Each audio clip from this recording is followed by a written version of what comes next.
Sport, toujours sur Europe 1, avec En route pour la Coupe du Monde de rugby. C'est tous les jours cet été sur notre antenne. Et aujourd'hui, comme tous les mercredis, on revient sur les grandes heures de l'histoire du 15 de France. Aujourd'hui, la finale de 2011 contre les All Blacks. Céline Giraud.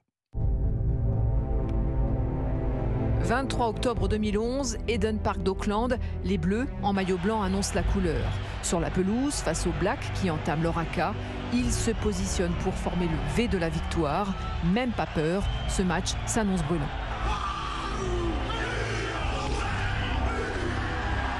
Héroïque en défense, les Français subissent mais tiennent bon.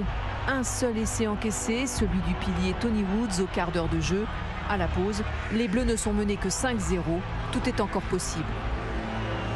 Au retour des vestiaires, pénalité accordée aux Blacks, 8-0. L'arbitrage est très contestable.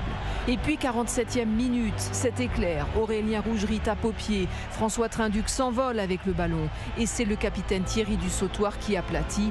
Et s'est transformé. Le 15 de France revient à un point, 8-7.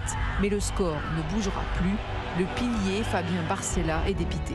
C'est difficile de perdre une finale. Déjà de la perdre c'est compliqué, de la perdre d'un point c'est encore plus dur. De la perdre d'un point, on a le sentiment de les avoir broyés, dominés. Peut-être le seul match qu'on mérite vraiment de gagner, on le perd. Donc voilà, c'est le destin, c'est l'histoire, c'est l'histoire de ce groupe. On peut regretter aussi un arbitrage plus que litigieux, j'ai envie de dire. Maintenant voilà, faut être fier de nous ce soir, faut être fier et je crois qu'on peut l'être. Bon. Encore raté, mais d'un souffle cette fois.